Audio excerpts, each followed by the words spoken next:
Fala pessoal, beleza? Vou postar rapidinho aqui, tentar postar rapidinho, né? A resolução, né, a forma como eu tentei fazer,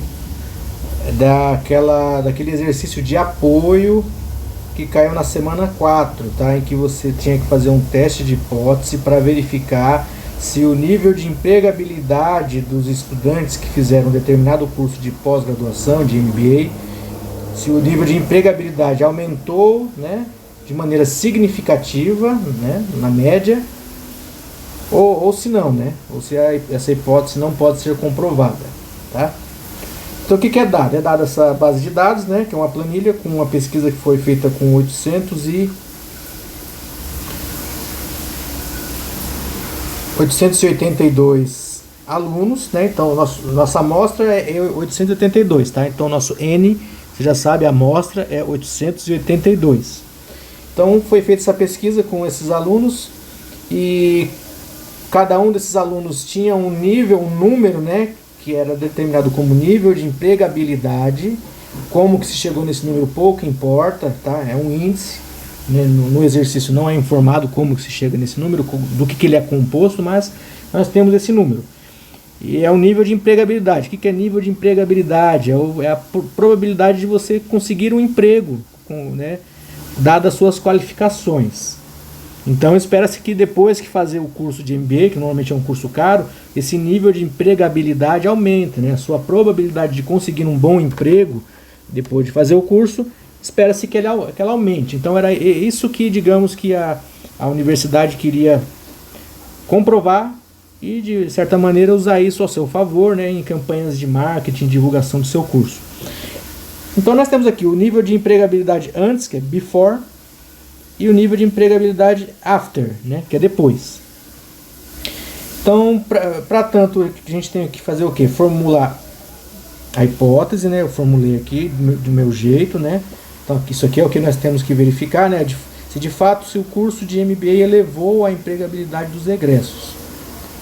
Será que essa afirmação é verdadeira?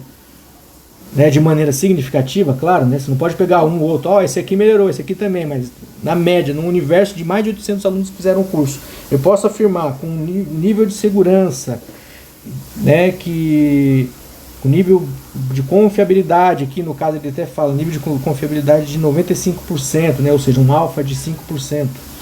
Você pode afirmar isso, né, de que de fato o curso melhora a empregabilidade dos alunos? A primeira coisa é você formular as suas hipóteses nula e a hipótese alternativa.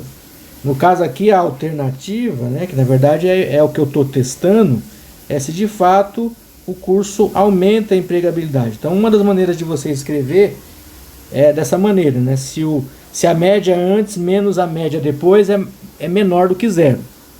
Tá? Uma outra forma de se escrever seria mais ou menos assim. Na H1,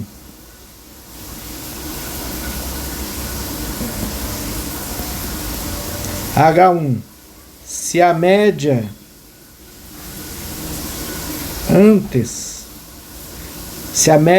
antes é menor do que a média depois.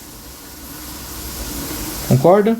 Concorda que é isso que eu quero comprovar? Se a minha média depois é maior do que antes, ou se a antes é menor do que a depois? Então, se na H1 está dessa maneira, a H0, que vai ser a hipótese nula, aqui contesta essa afirmação, seria se a média antes é maior ou igual. Lembre-se que na H0 sempre tem que ter a igualdade, ou apenas igualdade, ou a igualdade acompanhada da maioridade ou menoridade. No caso aqui, a H0 é se a média antes é maior ou igual do que a média depois, tá? Eu acredito que formulando dessa maneira as hipóteses fica mais fácil de enxergar do que dessa maneira como eu formulei aqui, tá? Que não tá errada, mas fica um pouquinho mais difícil de enxergar o porquê que isso daqui é a mesma coisa que isso aqui, tá? Feito isso, formuladas as hipóteses, nós temos que calcular a média, né, a média das diferenças, aliás, né, a média das diferenças depois, antes menos depois, o desvio padrão amostral dessas diferenças, né? E calcular o nosso T observado, tá? O T observado. Como que eu calculo a média da diferença e o desvio padrão da diferença? Inclusive isso era um dos requisitos para se colocar lá na resolução, né, na descrição de como que se chegou no resultado lá na atividade. Aqui eu já fiz, eu apenas ocultei aqui a coluna, deixa eu reexibir. Você tem que fazer criar uma outra coluna aqui na base de dados, aqui no caso preferencialmente na D, para facilitar, né, na coluna D, que é o antes menos o depois, né? Aqui está em inglês, before menos after, tá? Vou tentar mudar de cor aqui para ficar mais visível. Aí, bem melhor assim. Então nós tínhamos uma empregabilidade antes, né? A coluna B que é a empregabilidade antes, a coluna C que é a empregabilidade depois, e a coluna D que eu criei e fiz o cálculo aqui ele aparece assim, mas não liguem, basicamente são todos os valores de B, cada um deles, né, menos os valores de C, tá? Então é assim mesmo, não é depois menos antes, é o antes menos o depois, tá? Então, se de fato esse número depois for maior do que o antes, espera-se que apareçam mais números negativos aqui na minha coluna antes menos depois do que números positivos, tá? Isso é bom, porque isso significa que aumentou a empregabilidade, significa que o depois está maior do que o antes na conta, certo? Então, beleza, fizemos essa coluna do antes menos o depois. Fizemos o cálculo em cada uma das células, né? Obviamente você não vai fazer em cada uma, você faz na primeira e você arrasta para as de baixo. Exemplo, né? Para quem não tem tanta familiaridade com o Excel. Se quiser eu posso até fazer do zero aqui. Você faz, no caso aqui, o B2 menos o C2, aqui dentro dessa célula aqui, né?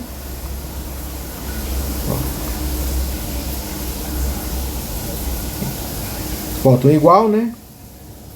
Igual. Clica no B2. No caso aqui, por que não aparece B2 ali? Parece já uma referência, porque isso aqui é uma tabela dinâmica, tá? A tabela dinâmica ela aparece assim, desse jeitão. B2, sinalzinho de menos, o C2. E dá um Enter. Tá? Aqui, como é uma tabela dinâmica, ele até facilita pra gente. Ele já vai fazer, quando você faz a primeira e dá o Enter, ele já automaticamente ele já faz o cálculo para todas as demais células, tá? Então, feito esse cálculo, nós temos o cálculo da diferença, né? Vamos chamar essa variável diferença de D, tá? Beleza, agora precisamos calcular aqui a média de D, ou seja, a média da diferença. E aqui deu menos 62,36. Então, mais uma vez, a gente vai lá para calcular essa média só pela planilha. É impossível, né, calcular isso aqui na mão, tá? Devido à grande quantidade de informações. A gente vai lá no final, né? Depois da último valor, né? Aqui eu criei aqui na linha 884, logo abaixo aqui do último valor do before menos o after aqui na coluna D, você vai ter que botar uma fórmula de média, tá? Não repare nessa fórmula maluca que está aqui não, porque como é uma tabela dinâmica, ele acaba corrigindo para esse parâmetro aqui, mas ó, a fórmula da média você sabe, né? Igual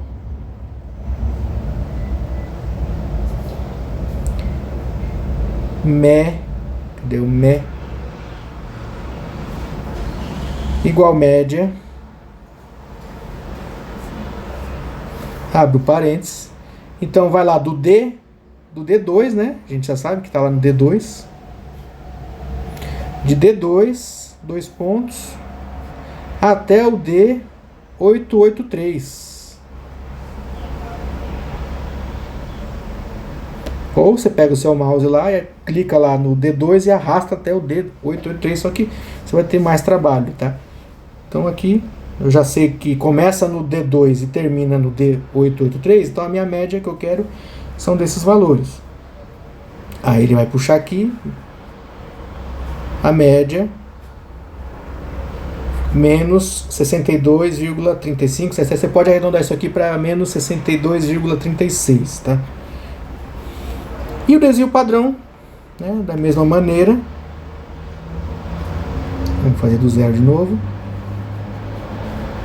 Lembrando que isso aqui é uma amostra, é um desvio padrão amostral. Então a fórmula a ser utilizada é o desvipad.a,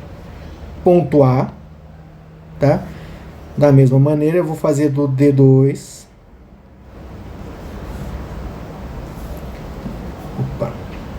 Do D2 até, da mesma forma que eu fiz a média, até o D883.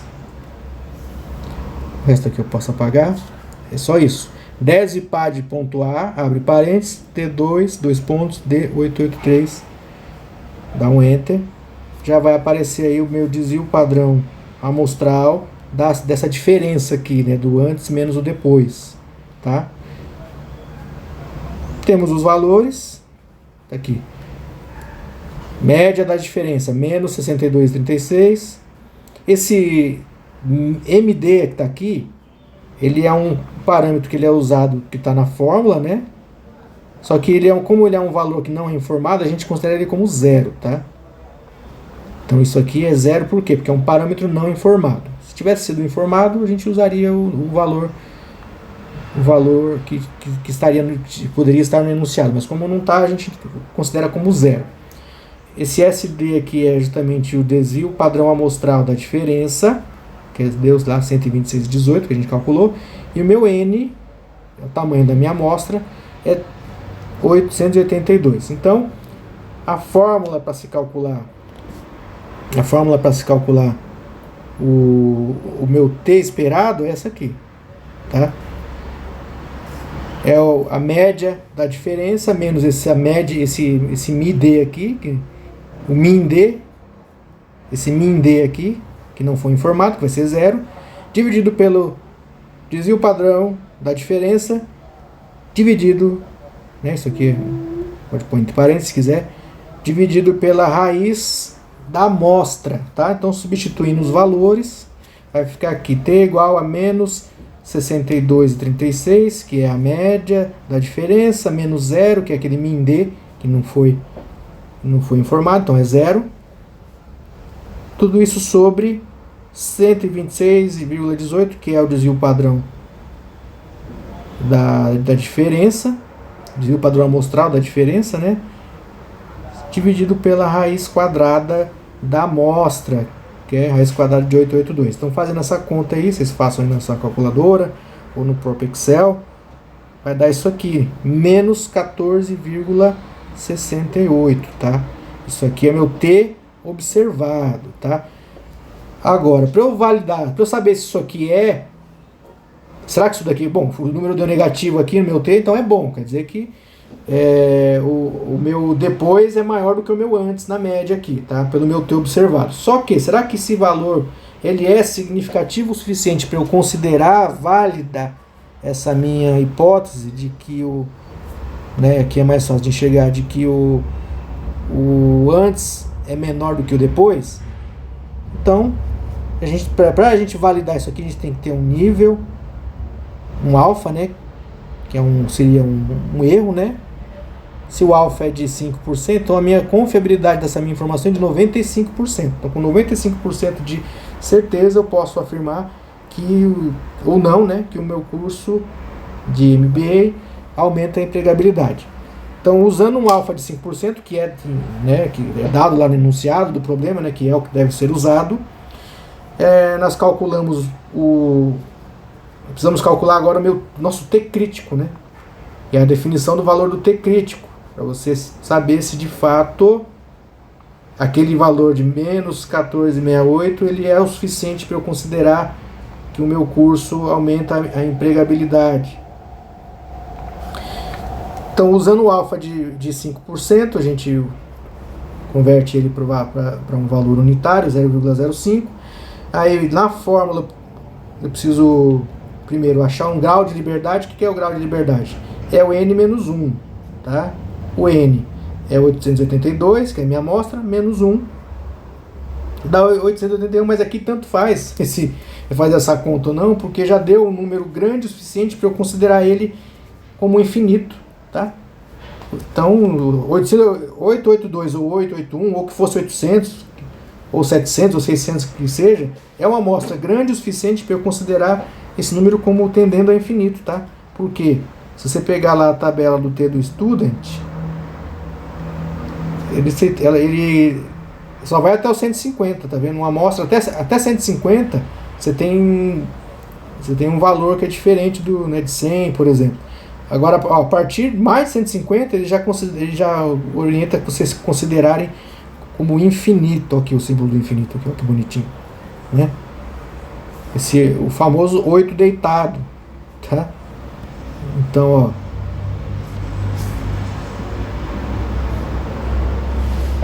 infinito. Então, se fosse 151, 200, 300, 400, 800, 882, 881, que seja, eu vou usar esse valor aqui, ó, tá? Não importa qual é o valor dele, se ele é maior. Opa, ficou muito grande.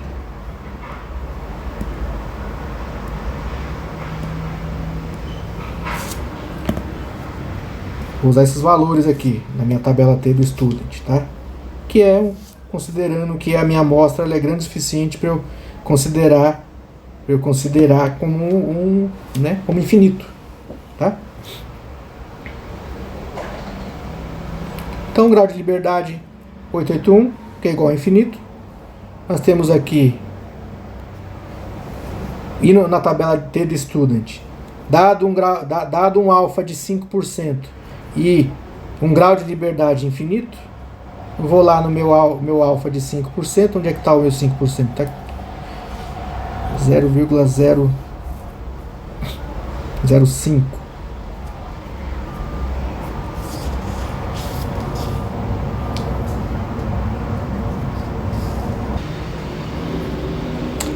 Peguei outra tabela aqui. Essas tabelas tem diversas, tá? Mas a que a professora usou, se não me engano, foi essa aqui. Que usa grau de liberdade e tem lá os alfas a partir de 25%, 10%, 5%. Então fica essa aqui eu consigo ver isso direitinho. Então, de qualquer maneira, aqui, ó, acima de 50, inclusive, ele nem 150, ó. Acima de 50 ele já considera o valor da amostra, meu grau de liberdade aqui é como infinito, tá? Então aqui, ó, vou usar aqui, ó, infinito, tá? E qual que é o meu alfa? É 5%, certo?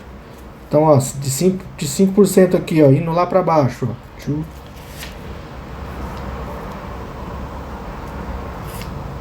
Então, o meu número a ser utilizado vai ser esse aqui, ó, 1,645, tá? 1,645 vai ser o meu valor do T do Student. Só que no caso, o valor que eu vou usar ele é negativo, tá? Menos 1,645, tá? Porque esse teste aqui, aí você tem que olhar a conceituação lá. Esse tipo de teste aqui, eu vou até pegar aqui certinho para poder falar para vocês. Aqui, ó. Esse tipo de teste, exatamente da forma como eu escrevi aqui, ou seja, por exemplo, no H0, a média antes maior ou igual à média depois, e H1, a média antes menor que a média depois, ele é um teste de cauda inferior, ó. Repare que ele é o mesmo jeitão desse teste aqui. E quando é um teste de cauda inferior, a gente rejeita o H0 se o valor de P for menor ou igual a alfa, tá? Enfim.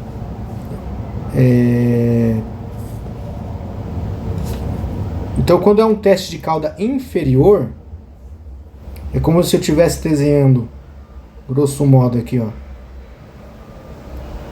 a minha curva normal. É como se eu estivesse testando desse lado aqui, ó. tá? Ou seja, eu estou testando do lado negativo. Se eu estivesse fazendo um teste de cauda superior, eu estaria testando aqui. Então aí sim, o meu valor lá do T, aquele valor de 1,6 alguma coisa, eu ia considerar ele como positivo.